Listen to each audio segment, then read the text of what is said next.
ഇന്ന് വള്ളിക്കാട്ടുകാവിലേക്കാണ് യാത്ര.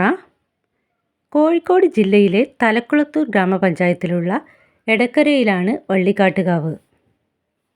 നമ്മളിങ്ങനെ ക്ഷേത്രത്തിലേക്ക് നടന്നു വരുമ്പോൾ ഒരു വശത്തുകൂടി വെള്ളം ഇങ്ങനെ ഒഴുകി വരുന്നത് കാണാം.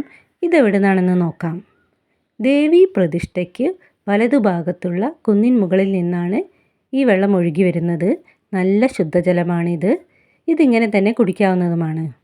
ക്ഷേത്രാവശ്യങ്ങൾക്കെല്ലാം ഈ വെള്ളം തന്നെയാണ് ഉപയോഗിച്ചു വരുന്നത്. ഈ ഒഴുകി വരുന്ന വെള്ളം കെട്ടി നിർത്തി കുളമായിട്ട് ഉപയോഗിക്കുന്നു. ഈ പടി കയറിയാൽ പ്രതിഷ്ഠയാണ്. ശ്രീകോവിൽ ഇല്ല എന്നതാണ് ഈ പ്രതിഷ്ഠയുടെ പ്രത്യേകത. പ്രകൃതിയോട് യോജിച്ച രീതിയിലാണ് ഈ കാവും. ജലദുർഗയാണ് പ്രതിഷ്ഠ. നമ്മൾ ചന്ദനം അരച്ച് തേക്കുന്നത് പോലെ ഇവിടെ കല്ലരച്ച് കുറി തൊടുന്ന പതിവുണ്ട്. ധാരാളം വള്ളികൾ ഇവിടെ കാണാം. നല്ല ഉയരത്തിലുള്ള മരങ്ങളാണ് അധികവും. ഇതിൽ ഔഷധ മരങ്ങളും ഉൾപ്പെടും.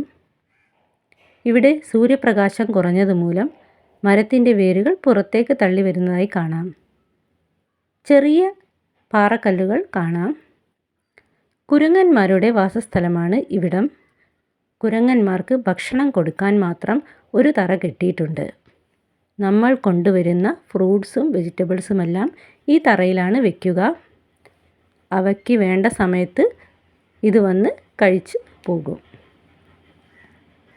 കയ്യിൽ കൊടുത്താലും അതും കഴിക്കാറുണ്ട്. ഇപ്പോൾ കുരങ്ങന്മാർ കുറവാണെന്നാണ് ഇവിടെയുള്ളവർ പറയുന്നത്.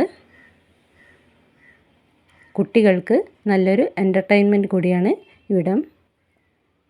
വള്ളി പിടിച്ച് ഇങ്ങനെ ആടാവുന്നതാണ്. സൂര്യപ്രകാശം തീരെ കുറവായതുകൊണ്ടും വെള്ളത്തിൻ്റെ ഒഴുക്ക് മൂലവും ഇവിടുത്തെ അന്തരീക്ഷം നല്ല തണുപ്പുള്ളതാണ്. കാണാത്തവർ എത്രയും പെട്ടെന്ന് തന്നെ കാണുക.